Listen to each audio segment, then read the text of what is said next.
सुंदर आचरण अगर आपके जीवन में भी होगा तो निश्चित समझिए श्री राधा माधव आपको अपना बनाएंगे बंसी की तरह।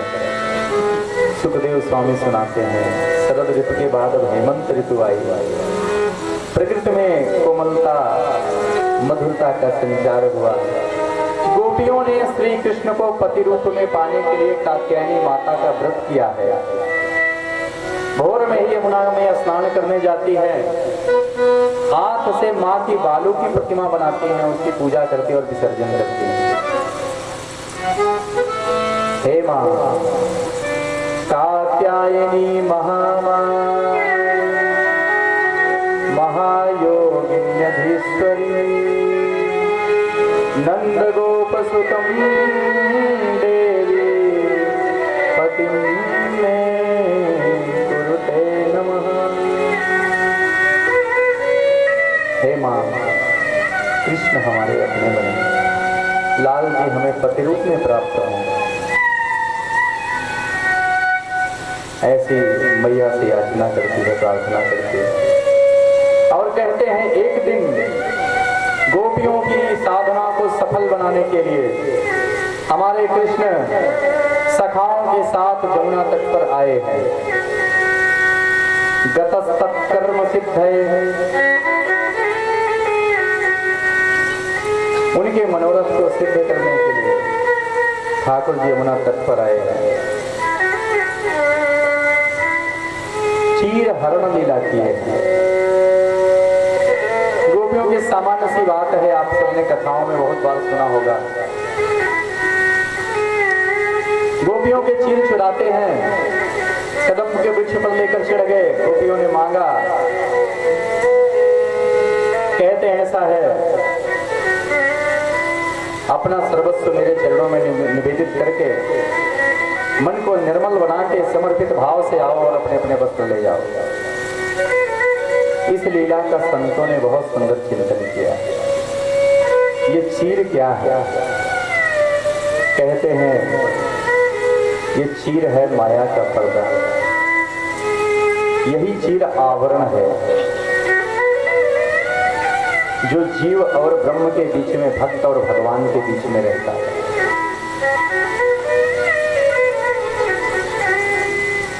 और इस माया रूपी आवरण का, माया रूपी चीर का हरण, इसकी चोरी गोपाल ही करते हैं, कृष्ण ही करते हैं कृपा करके। जब ये माया का पर्दा हट जाता है तो भक्त और भगवान की एकता सिद्ध होती है।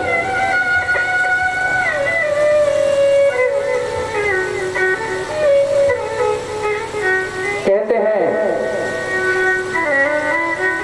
एक हमारे ब्रज में संत आए, मध्य प्रदेश का शरीर था, वृंदावन में गुरु नहीं किया था।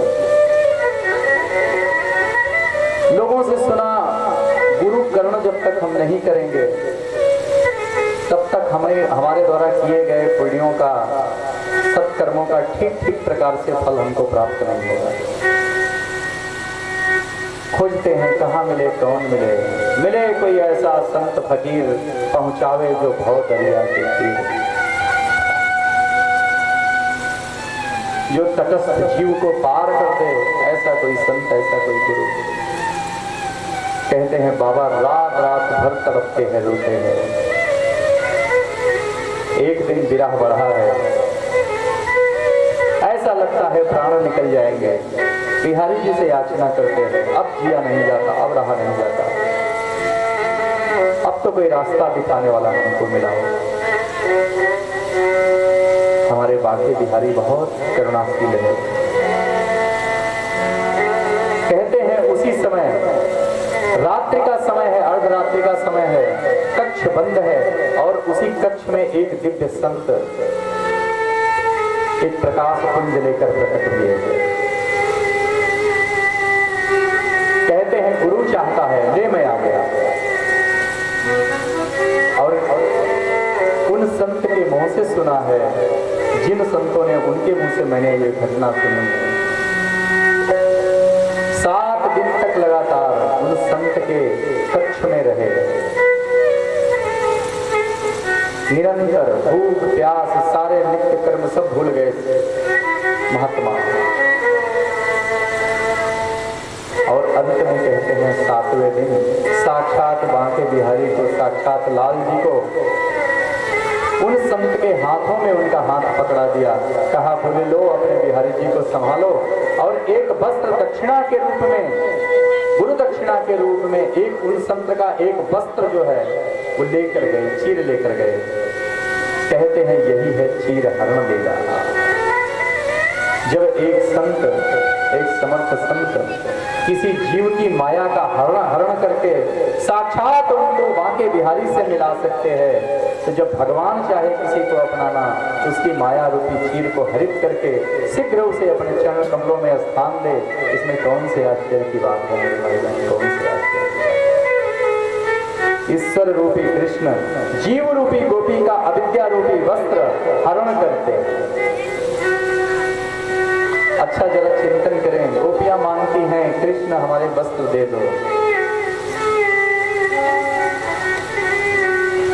श्याम सुंदर ते दास्यः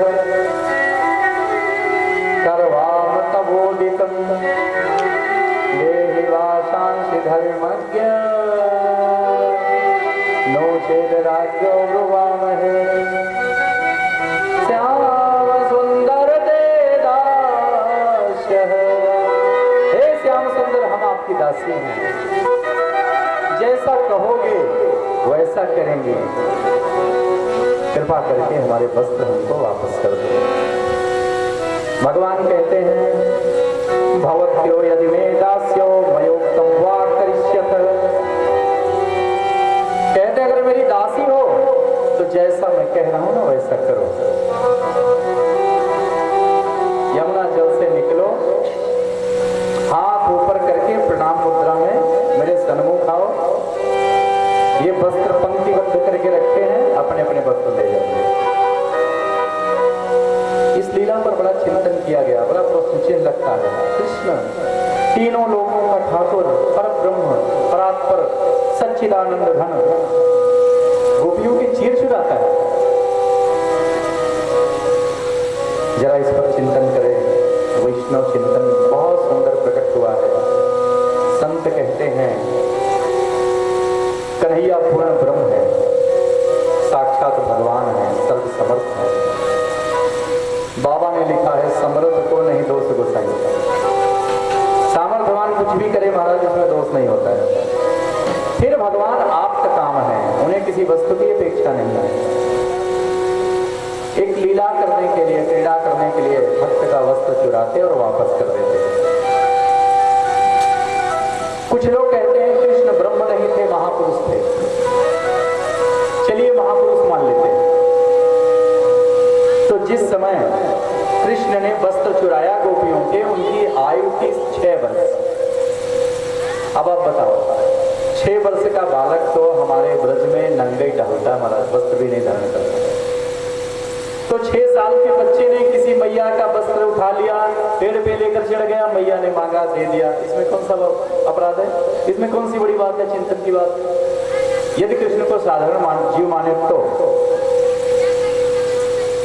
वस्तुतः दिव्य भाव यही है, माया ही वस्त्र है जिसको ठाकुर जी हरण करके जीव को रास की पात्रता प्रदान करते हैं। रास रस में जीव का प्रवेश तभी होगा जब माया का पर्दा उसकी आंखों से हट जाएगा। अच्छा एक चीज और आप कह सकते हैं कि कृष्ण ने माया रूपी पर्दा चुराया, चीर चुराया और गोपियों ने मांगा तो वापस कर दिया। तो आप एक चीज समझ लीजिए, भगवान कोई वस्तु स्वीकार कर लेते हैं, फिर वो वस्तु प्रसाद बन जाती है, उसमें जीव को फंसाने की ताकत और सामर्थ्य नहीं होती। प्रसाद बनाकर ठाकुर जी ने वापस कर दिया। भगवान के जन्म और कर्म दोनों दिव्य है, जन्म कर्म चमे दिव्य। बहुत रहस्य की बात है। कहते हैं एक दिन कन्हैया वन में गोचरण कर रहे थे।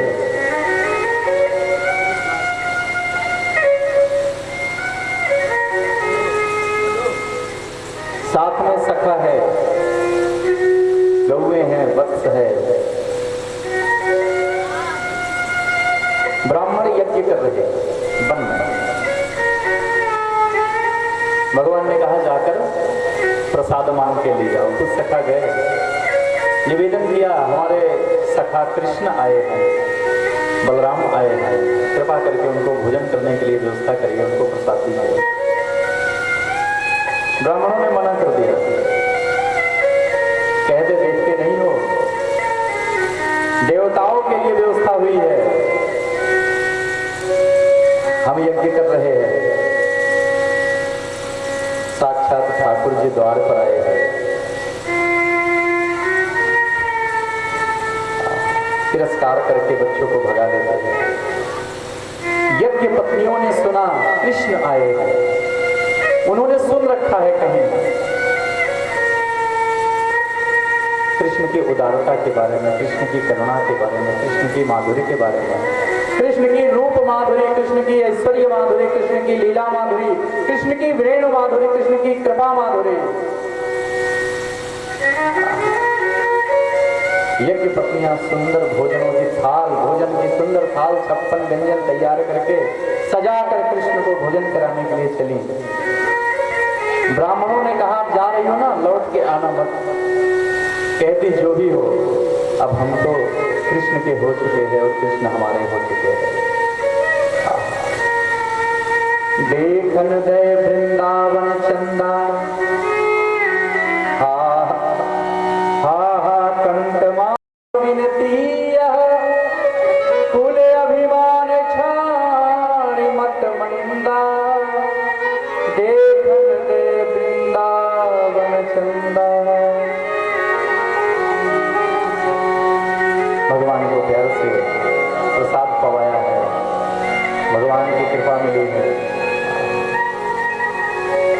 यज्ञ पत्नियों पर किस तरह से भगवान ने कृपा किया है। उसके बाद बहुत सुंदर गोवर्धन लीला, जिसका प्रसंग कल आप आनंद ले चुके हैं। गोवर्धन अर्थात हमारे इंद्रियों में, प्रत्येक इंद्रियों में भक्ति का विकास हो, ठाकुर जी के प्रति प्रेम बढ़े, यही है गोवर्धन लीला। आंख ठाकुर जी को देखना चाहे, लाल जी को देखना चाहे, कान भगवान के भजन सुनना चाहे, जिह्वा भगवान के चरणों में चढ़े हुए नैवेद्य को पाना चाहे, नासिका हमारी भगवान के चरणों में चढ़ी हुई तुलसी की गंध चाहे, हमारी त्वचा ठाकुर जी का स्पर्श चाहे, ऐसी सुंदर प्रेम भक्ति जीवन कृतार्थ हो जाता है जीव का। कहते हैं एक दिन नंद बाबा एकादशी का व्रत करते हैं, आधी रात को जमुना स्नान के लिए चले गए। असुरों की बेला में आया देखकर जल के देवता वरुण के दूत पकड़ के ले गए। कन्हैया वरुण को गए, नंद बाबा को छुड़ा कर ले आए। बहुत सुंदर प्रसंग सुखदेव स्वामी सुनाते हैं। ये भागवत जी का प्राणभूत प्रसंग है। कहते हैं भगवान की वांगमयी प्रतिमूर्ति है श्रीमद् भागवत, उसमें जो दसम स्कंध है वह हृदय स्वरूप है, और उस दसम स्कंध में भी रास पंचाध्यायी, ये जो 5 अध्याय हैं, ये पंच प्राण हैं। गोपी गीत नाम का 5 अध्याय, 5 अध्यायों में भी गोपी गीत मुख्य प्राण है। रास पंचाध्यायी परम पवित्र है। न जाने कितने रसिकों, प्रेमियों, भक्तों, वैष्णवों ने इस लीला का चिंतन लेकर ठाकुर जी को पाया है। इन 5 अध्यायों में गोपी गीत नाम का अध्याय मुख्य प्राण है। संतों से सुना है,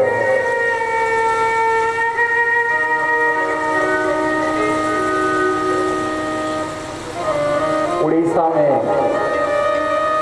पुरी का राजा गजपति, उस समय वहां पर श्री कृष्ण चैतन्य महाप्रभु विराजते हैं। वैराग्य ले लिया है। एक उनका निश्चय है, किसी भी संसारी व्यक्ति को, गृहस्थी व्यक्ति को उनका दर्शन नहीं करते हैं, उनका स्पर्श नहीं करते हैं। महाप्रभु के दर्शनों के लिए पूरी तरह से व्याकुल है। किसी ने बताया गोपी गीत महाप्रभु को अत्यंत प्रिय है, इसका आश्रय लोगे तो श्री कृष्ण चैतन्य आपको अपना बनाएंगे। किसी विद्वान से गोपी गीत को सीखा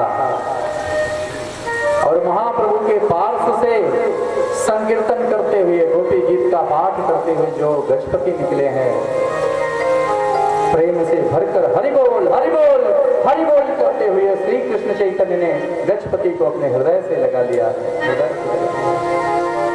गोपी गीत ऐसा है, भक्त को भगवान से मिलाने वाला है।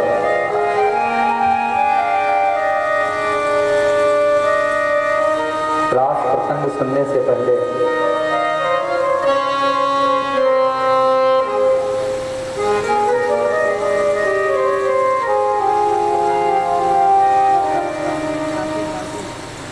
ठाकुर जी आपको दर्शन भी देंगे,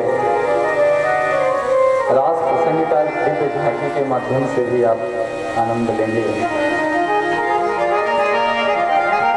रास के पूर्व में, रास प्रसंग वर्णन करने के पूर्व में कुछ बातें आपको बता दूं। रास है क्या? शुद्ध जीव की ब्रह्म के साथ, पूर्ण ब्रह्म के साथ एकाकारता ही रास है। रास जड़ जगत की नहीं बल्कि